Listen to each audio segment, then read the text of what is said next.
They're smiling in every picture, laughing with friends, dancing under lights, living their best life.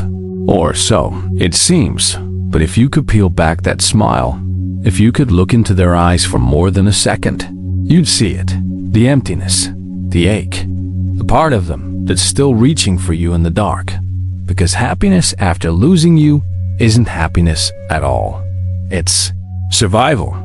It's a beautiful lie they tell the world, so no one asks if they're okay. But late at night, when the music stops and the crowd fades, they're alone with the truth. And the truth is devastating. They miss you in ways that have no words. They miss the sound of your voice saying their name. They miss the way you made ordinary moments feel sacred. They miss being seen, being known, being held by someone who felt like home. And no amount of new faces, new places, new distractions can fill that void. Because the void isn't shaped like a party or a person. It's shaped like you. Every laugh is borrowed. Every smile is rehearsed. Every "I'm fine" is a prayer that maybe, if they say it enough, it will become true. But it never does. Because you can't fake your way out of longing. You can't perform your way out of love. There's a version of them you never see. The one that exists between midnight and dawn. The one that sits on the edge of the bed. Phone in hand, your name glowing on the screen. They've typed and deleted the same message 17 times. I miss you. I'm sorry. Please come back. But their thumb hovers over send. And fear wins. Fear that you've forgotten them. Fear that you're happier now. Fear that reaching out will only confirm what they're terrified to know. That they've lost you forever. So they put the phone down, and they cry in the kind of silence that makes you feel like you're disappearing. They scroll through old photos, the ones they can't bring themselves to delete, and every image is a knife. You, laughing at something they said. You, looking at them like they were everything. You, before everything fell apart. They zoom in on your face like they're trying to memorize a ghost, and they whisper things into the empty room. I didn't know. I should have tried harder. I'd give anything to go back. These aren't just thoughts. They're confessions to a God they're not sure is listening. They're love letters written in tears, sent to no one. There are so many things they never told you. Things that sit heavy in their chest like stones. They never told you that you were the first person who made them believe they were worth loving. They never told you that your laugh was the only sound that could quiet the chaos in their mind. They never told you that loving you felt like finally learning how to breathe. And now, those words live in the graveyard of things too late to say. They carry them everywhere. To work, to parties, to bed. They carry the weight of, I'm sorry, and I love you, and please don't forget me. But the world only sees their smile, and the smile says nothing. Because how do you tell someone you destroyed your own heaven? How do you admit that you didn't know what you had until your hands were empty? You don't, so you suffer quietly. You laugh at jokes that aren't funny. You date people who feel like shadows. You pretend that moving on is the same as healing, but it's not. And deep down, they know it. Deep down, they know that no one will ever feel like you again. No one will ever hold them the way you did. No one will ever see them the way you did. And that knowing is a loneliness that drowns them every single day. But here's something you need to understand. Something that changes everything. If you're feeling this right now, if these words are touching something raw inside you, don't scroll past this moment. Because what I'm about to share next will make everything make sense. Hit that like button right now. Not for me, for you, because this is your sign that what you're feeling isn't weakness. It's proof that you love deeply. And loving deeply is the most human thing you'll ever do. Subscribe and turn on notifications. Because in the next part, I'm going to tell you the one thing that separates temporary pain from permanent loss. The thing that determines whether this story ends in reunion or release. You deserve to know. And I promise you, the next part will give you the clarity you've been searching for. Now, let's continue. Because their suffering isn't just about missing you. It's about something deeper. It's about the realization that some people don't come twice. that some connections don't get second chances, that some love stories end not with a bang, but with the quiet, unbearable ache of what if. And they're living in that what if every single day, haunted by the ghost of what you were and what you could have been. You want to know if they're suffering? Look at what they don't say.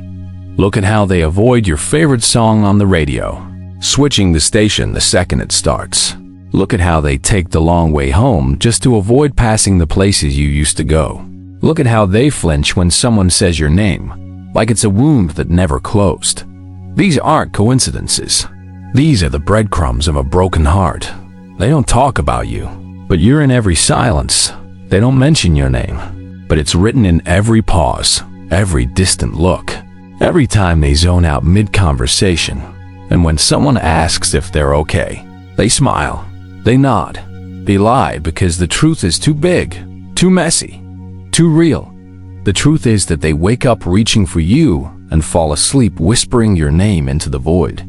The truth is that they see you in strangers on the street, in the way someone laughs, in the smell of rain. The truth is that you didn't just leave their life.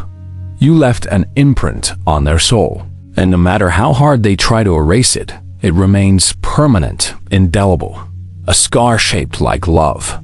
Every day, they stand at a crossroads. One path says, let go, move forward, accept that it's over. The other path says, fight, reach out, risk everything for one more chance. And they're frozen between the two, because both paths terrify them. Letting go means accepting that you're gone, that the future they imagined with you will never exist, that they'll have to learn to live in a world where you're just a memory. But reaching out means risking rejection. It means exposing the raw, bleeding truth of how much they need you. It means facing the possibility that you've moved on, that you're happy without them, that they were easier to forget than they ever imagined. So they choose neither.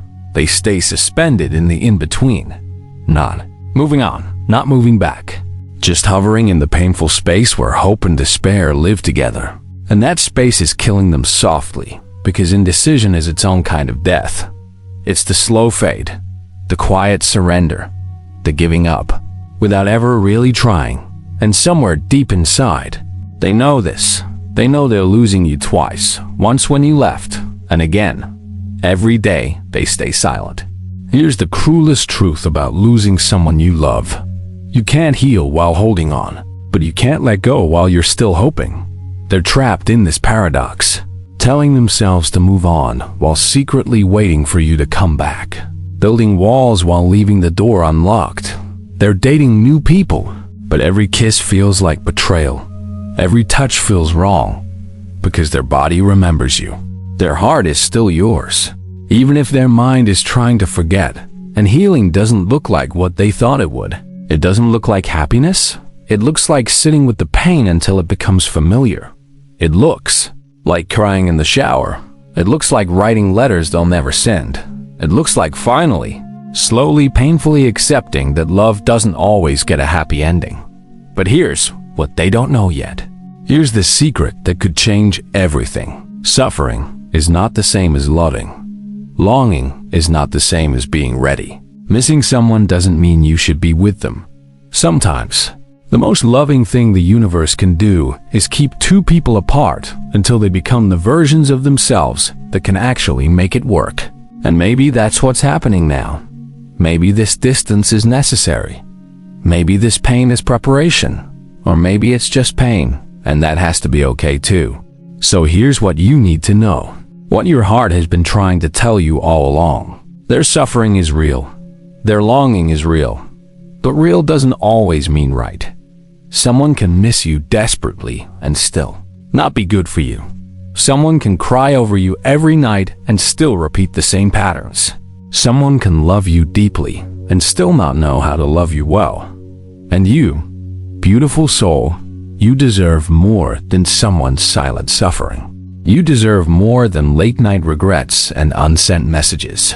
You deserve someone who doesn't need to lose you to realize your worth. Someone who doesn't hide behind when love requires courage. Someone who chooses you loudly, clearly, without hesitation. If they truly couldn't live without you, they'd find a way to tell you. If their love was stronger than their fear, you'd know. Because real love doesn't perform happiness while dying inside. Real love doesn't wait until it's too late.